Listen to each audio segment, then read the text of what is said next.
reading is definitely something that takes a hit if we're not practicing those reading skills.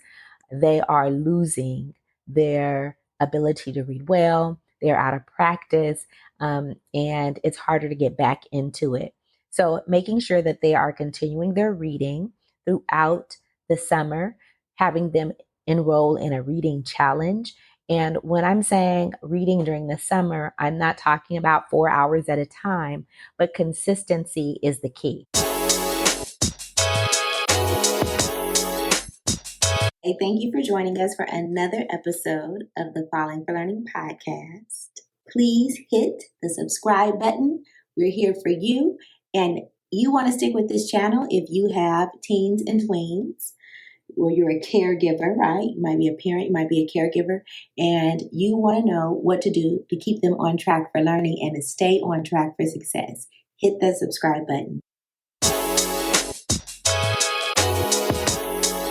I am so glad that you have joined us today. This episode is about keeping your kids learning while having fun over the summer. And this specifically talks about the teens and the tweens. Today, we have an exciting episode because it's filled with information about how you can ensure that your child is positioned for having a learning advantage. Now, the opposite is over the summer, right? So it is important to understand that we can't sit around all summer and don't do any work. That research shows that some kids lose as much as two grade levels worth of progress in learning. So instead of giving them the advantage, you're giving your kid a disadvantage. Now, I know that funding could be a big issue, especially since they're at the age where they don't necessarily need extra supervision and you may still have to work. So depending on your family situation, you might have felt like, okay, this is time for them to be at home by themselves and the budget doesn't allow for me to have them in an extra program. And so we have some tips for broke parents, as I used to be myself. Now, we're going to first start with, out of the 5 ways, we're going to start with number 5 way to get our kids still learning and having a good time is looking into the community resources. And there's a lot of free ones out there. For example, many museums offer free admission on a daily basis. What they ask for instead is like a donation. For example, our California Science Center asks for a donation. Obviously it could be as low as $0 if you just don't have it, 10, 15, or whatever you like. But the interesting thing about museums like this, they are built for kids. It's full of interactive learning activities. So museums are a great place. You want to think in terms of kid-friendly museums. Often they already have some type of scavenger hunt or something like that for the kid to go around and find things at the museum, take little notes, get a stamp, and you can also help them beforehand. They could do the research. So which museum are we going to go to? Be very careful that you're not asking them, do you want to go to a museum? That's not what we're asking. We want to fill the summer in strategic ways with learning opportunities. So you're not asking them if they want to do something or not. You are going to ask them which museum. You got to choose one. So which one is it? And of course you could choose if they're not going to choose. And a key element in keeping things fun is giving them some choices. It's not just what you're telling them to do. You're giving them some choices. You're giving them some rewards, some choices of rewards that really do mean something to them, not just to you. And so it is important for you to have them in mind with whatever you're doing. Have conversations with them, communicate with them about it, give them clear expectations about what you want them to do. And it should not be all just writing and sitting down at the museum, but it should be an interactive museum. And you have to do some Googling and not a lot of, free research, Googling and finding some fun activities. If they don't already have like a little scavenger hunt for finding different things at the museum, you can, of course, provide that. Or you could ask them, look through the website and find 10 things that you'll find, or 5 things. What's reasonable? You may be at the museum for 2 hours. And so maybe it's not 15 things, maybe it is 5 things, and then they could just explore the rest of the time. But you want them to be able to tell you and articulate different things about what they've seen and what they learned. So that's key. Keep them learning. So they're not just going to the exhibit and running away, but they're able to tell you 3 things about it. So that they are practicing up vocabulary, they are building up their knowledge skills, they're doing some logic and some thinking. Really important. So when I'm saying museums and science centers, think outside the box. That also includes aquariums, places like SeaWorld, different places like that have different learning activities that can be built in, that they get to learn about animals, science, different types of scientific realms in our world, right? So think about it. It could also have something to do with computers or technology. So think about it, about how you can include your child in the learning. If they're very artistic, it could be something that is artistic. It could be a music museum. We have a Grammy museum here in Los Angeles. So those are different ways of thinking about what they're interested in and including them in it. But it's key. You're trying to get them to articulate, use vocabulary, tell you about what they learned and the history and different facts and information. So it's free and they could have a lot of fun with it. Another element of keeping it fun for them going to the museums or these outings, because it's just an umbrella of things, it's not just a museum, but you also could think about bringing a friend, a cousin, or something like that. Again, if you're a very busy parent, it may not be you who is going, but you are asking a family member, a friend, or someone to take them to a museum and have these learning activities for them. Of course, that takes coordination and communication in a village, right? Which we've talked about building and helping them to get those activities in so they're not just staying at home every day doing nothing, um, and not stimulating themselves and their minds, and they're losing learning that they had over the summer. They could capture their learning through journaling, video, blogging. There's many different ways to capture it, doing a video, like doing pictures and writing a caption under each picture, putting it on social media, but they are displaying their learning and their understanding. Again, asking them that you use that key vocabulary and explain what was interesting to them, what they didn't know that they now know, what they understand, some logic, reasoning. So that's how you keep it going for them. And including a child their age or a friend or something is going to add that added boost of fun. And of course, they should both be doing the activities together, not, okay, he has to do it, but you don't have to, but we're agreeing to do it together. We have a incentive that they are trying to accomplish as they're going through, and they have something that they are creating. And again, it doesn't always have to be written, but it could be spoken. That's a way to display your knowledge. It also could be pictures that they are labeling. So there's different ways to display the knowledge, and you can agree on that and give them choices as well. And it doesn't have to be different museums. The museum can be the same one, because the first time we're looking at the space exhibit, the next time we're looking at the plant exhibit, and maybe between June and August, a new exhibit comes out and you go visit the new exhibit.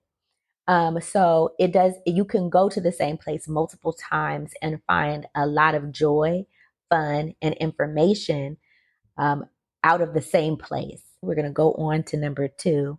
We're going to think in terms of reading programs that to help our children reading all summer. Libraries and bookstores and other organizations also provide incentives for the child to learn to be reading. Reading is definitely something that takes a hit if we're not practicing those reading skills. They are losing their ability to read well, they're out of practice, and it's harder to get back into it. So, making sure that they are continuing their reading throughout the summer, having them enroll in a reading challenge. And when I'm saying reading during the summer, I'm not talking about 4 hours at a time, but consistency is the key. So when we're thinking about these summer activities, like if we're going to go to museums or something like that, go once a week. Be consistent about it. Okay, so the libraries offer a lot of wonderful resources. They give you book lists, and they also have reading incentive programs. They also have people who will read with you or to you, your child. They have a lot of online resources now too, but a library is a great place to go to during the summertime.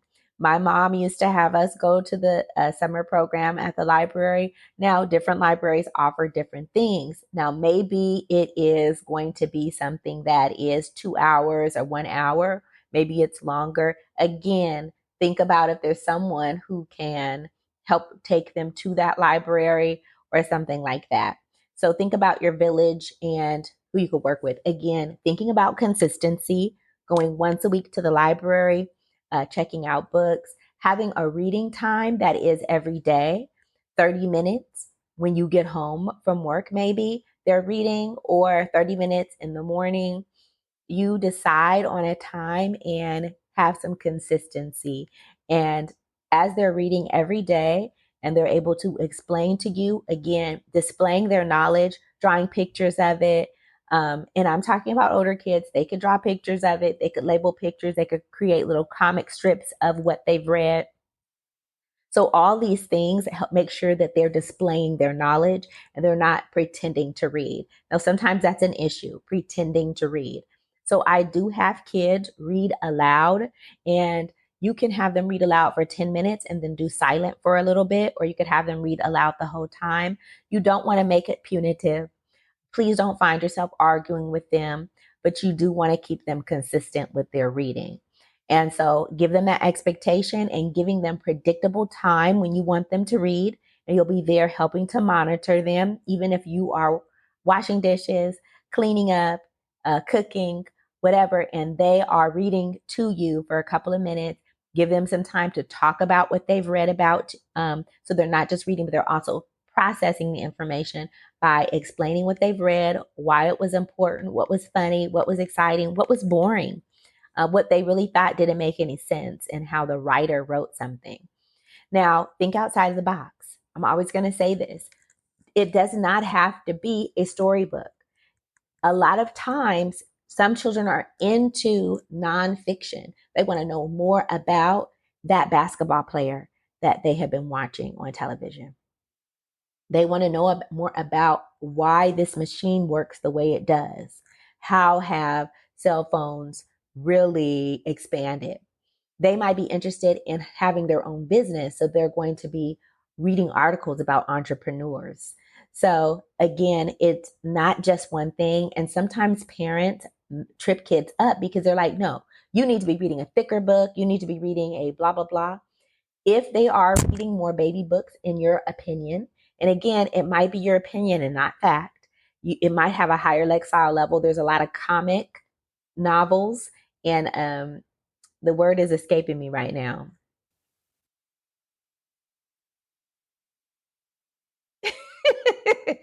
Whatever the novels are with the comics in it, I'll come up with the name later on.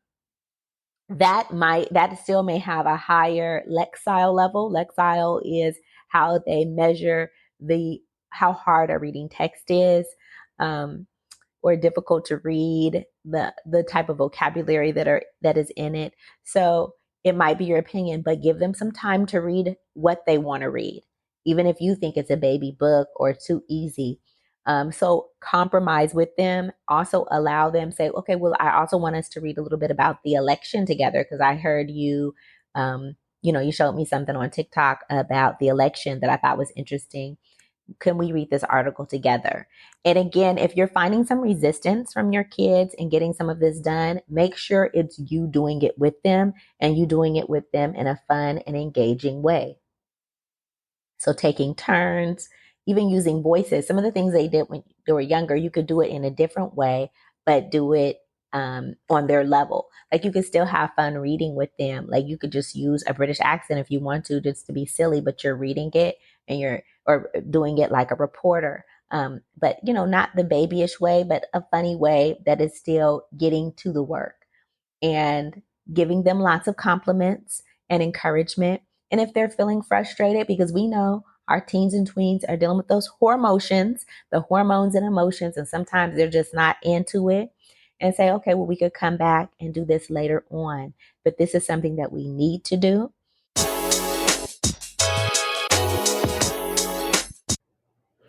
All over the United States, 75% of children don't know how to write well. Add that to the fact that so many people out there are trying to silence the voices of those who have been oppressed and trying to prevent them from telling their story. Who's going to tell your story? If your child doesn't know how to write well, I have 2 books to address this issue, The Rewrite Method and The Rewrite Method Workbook, written to make sure that parents know what to do, that educators know what to do to get their children to write better, and just not write better, but love to write. Make sure that your next generation could tell their story and they won't be silenced. Go to fallingforlearning.com today to purchase your set.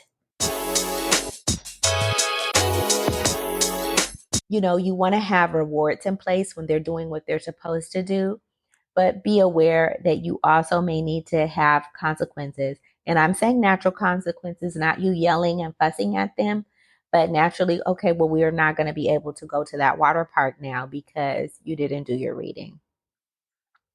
Right? So that's why I was saying when you have actual consequent, like fun rewards that they want to do, that they're more likely to do the work. Now, and when you make it fun and engaging, not something where you're yelling at them and threatening them, like you better get in there and do that work, right? But, let's read. Let's read together. Oh, do you see this new law that's out? What do you think about this? Would you vote for this? Because you're going to be voting pretty soon. So having conversations with your child will really help to open them up to continue learning, making it fun. And if they're having a hard time, so we'll come back later and we'll read. I'll give you some time to relax. I don't want you to be upset. This is supposed to be fun and engaging. I want to spend time with you and, take a break, but don't try to force it because that's going to lead to them just forgetting it the rest of the summer, right? So you don't want to burn that bridge. You want to keep working with them and know that sometimes they're just not in a good mood or they're really kind of cranky, but still hold them accountable. Don't argue with them. Say, okay, well, you're not going to do it right now.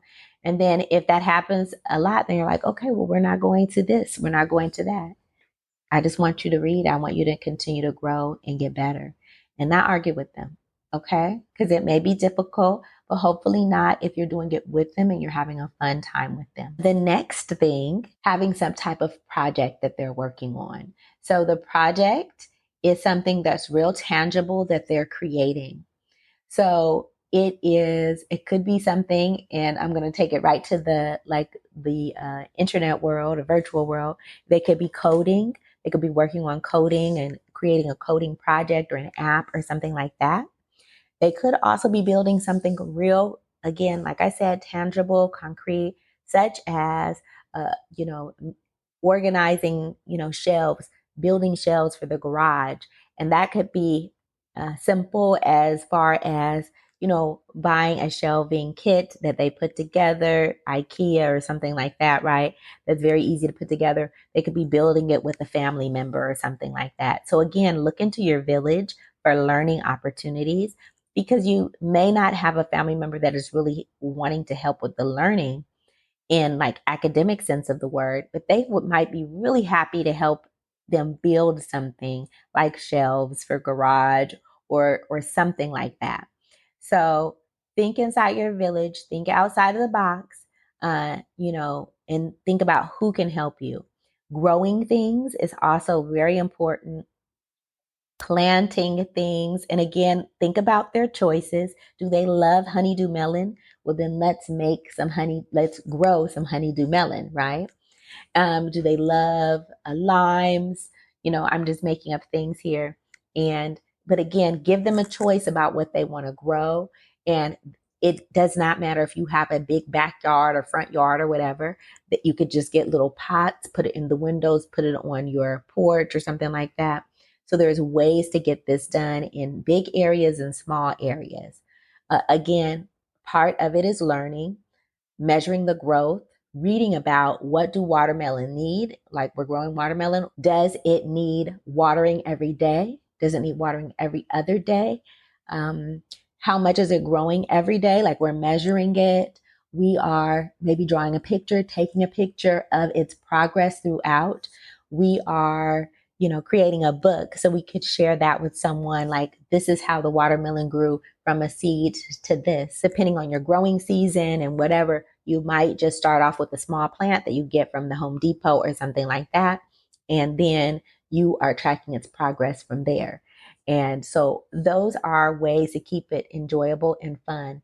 And again, if it's something that they like to eat tomatoes. Okay, we're growing tomatoes. And then this is how they can be a part of what they're doing, be interested in it, and have fun with it. And again, give them expectations 3 times a week. I want you to write down your observation using the vocabulary, looking at this article, talking about it together. So those are ways to keep it going. So these are basically free or low cost activities. If you've got value so far, pause and hit that like button or the subscribe button and the subscribe button, right? So we appreciate you. We're going to go on to our number 3. So we have talked a lot about outside activities that get kids up and moving, tangible projects, resources of the library. But what I want to shift to right now is talking about how they have free online learning resources. So more real concrete academic activities. You should have like an ending report card or something, or been talking to the teacher to know what was a challenge for your child, right? And then you could work on that. You could also use resources such as IXL Learning, and there's also Khan Academy, that they have these activities that they do a type of diagnostic, and they help a child with working on particular skills for math and reading. And we've talked about science and also social studies. So you may have to pay for those, but there is a free version of Khan Academy that you could use. So really take a look at those resources that are available. And again, little short bursts of time with consistency. So 5 days a week, I want you for 30 minutes doing your work on Khan Academy, working on your math. Again, if you have some resistance, do it with them, talk to them about it together. Don't just send them off to the corner, threatening them that they better do it, but going in and working with them is going to make a big difference in how much they are bought into the progress and the process, and have conversations about what they need to be working on and how they feel and how this is working for them. And again, looking into your village, is there someone that maybe could tutor them one-on-one in person in exchange for something else? Or maybe they just need volunteer hours or they like to do it. Think about it. As when I was a kid, my mom and my aunt had a tutoring program called Tutoring for Educational Excellence, and we helped people read. And we did tutoring, and it was free. So you again may need to do some Googling or some searching in your neighborhood. Go on that nosyneighbor.com. That's what my mom calls it. Nosyneighbor.com. Anyway, it may not be nosy neighbor, but whatever. Neighbors.com, I think it is. You can ask, are there resources, free programs, so that you can, again, make sure that your child is doing what they can. I also want to point out, and I just thought about it, the vacation Bible school. A lot of places have a vacation Bible school. I think it's usually in the evening, but that's also a learning resource because they are going to be reading, interacting, and they could really have a good time with that. So check that out. They could go to one vacation Bible school or several. I don't know. Check it out and see. Many programs, many museums also have programs for kids to be learning, like they have a little summer camp or something like that. And often they have scholarships program. So maybe the scholarship program is 100% free, or maybe you pay, 50% of the cost. Take a look and see. Because there are resources out there if you have a little bit more of a budget to spend. The programs like the reading program or the math program through Khan Academy or some type of learning program that's already set up. Again, being consistent is key. Talking about their progress, talking about how they feel, and seeing how they're moving forward. Now, sometimes kids try to cheat that system, so you got to make sure you got to keep your eyes on the prize too. They might just click through and not even try, and then you don't really see the progress. So you want to make sure you're locked into what they're doing and talk to them about that. Like, yeah, you can cheat yourself because that's what they're doing is cheating themselves. Them not taking it seriously and just clicking through is going to waste their time and they're not going to get the progress that they deserve. So talk to them about showing up for themselves, right? That these skills and strategies and resources they're going to need for themselves as they carry themselves forward as adults, as they are maturing, as they are trying to find their purpose and their talents. So take it seriously. And you're only asking for them for 30 minutes. And maybe your kid is way behind. That might be the case. But that does not mean that they're a machine that needs to work 9 hours a day on academics during the summer. The consistency is going to help them make steady progress, and it's going to be digestible. It's going to make sure that they can do 30 minutes for the long term and not 9 hours for one day, 9 hours for the next day. And after that, they're refusing to work. Okay, keep them dialed in with short bursts of learning, making sure that you give them some incentives, some fun activities after they've done what you've asked them to do. And again, set it up beforehand. You want to go to the water park this weekend? These are the 3 things I need you to do. And I wouldn't say give them 5 or 8 things that they need to do. Give them 3 things they need to do. I need you to track work on your project, your building project for the garage. I need you to read 30 minutes every day for the next 5 days. I need you to work on your Khan Academy 30 minutes a day. Like just quick 30 things. So the rest of the day, they're able to have fun and play and whatever. But there's these 3 learning activities that I want you to do 30 minutes here, 30 minutes here, 30 minutes there. And then, let them enjoy their summer. Don't take up the whole summer all day, every day with the seriousness of learning, because the goal is long-term learning, them to enjoy lifelong learning and the benefits of that. But if we have burnt them out, they are not going to get the benefits of that. So be aware of it. It is very serious, but don't try to push them to, be robots that learn all day. Okay. I've made that mistake before. And so I'm telling you from my experience, don't do what I did. Try to keep it fun and light and interesting. And if there's a break that's needed, give them a break, come back later and give them that space and grace. Not to say I'm not doing it again, but say, okay, you need a break right now. We're going to come back to it and let them know we're going to come back to it. But right now, you go ahead and take a break. And again, even if they're not done, they haven't done very much, 30 minutes. Okay. And then you want to reassess. Maybe they're not getting that much done in that 30 minutes because they're not being serious about what they're doing. You may need to actually back up what you're doing and do a lower level of work and help build them up. or they may not be taking it seriously. And then you need to tell them, I'm trying to work with you. This is what we want to do. I don't want to waste your time. I only want you to do 30 minutes, but I need the 30 minutes to be quality. If it's not quality where you're actually getting things done, then we're not going to be able to do these different activities that you want to do. And so just be serious with them. Don't argue with them. Just be really real and make sure that you follow up. Pay attention. Don't just tell them to do these things. Sit down with them and do it. Make sure that they're doing it and try to make it as fun as possible. Okay. So I'm going to shift now to the family activities. Family activities. Okay. So summer obviously gives family activities more time to spend with family. So, one thing, again, I brought up earlier, the National Park Service lets fourth graders go to all the national parks for free. And some states even extend that to state parks too. So again, find out if that is possible for your family and that makes any sense. If you guys are able to do that, that's an opportunity available for you.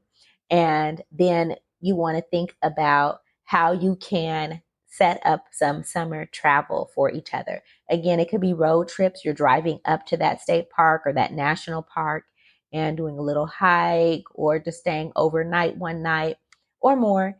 Just figure out how you could have some little fun drops into the summer. And again, adding a learning element such as a video blog, writing a blog, doing a picture with, captions they could put on social media. They could write about it. They could have a travel book that they're creating for the summer. And again, keep it consistent.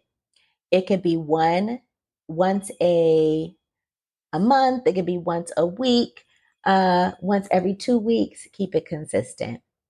Thank you so much for joining us. We appreciate you. And we are going to help you keep your kids on track for learning and stay on track for success.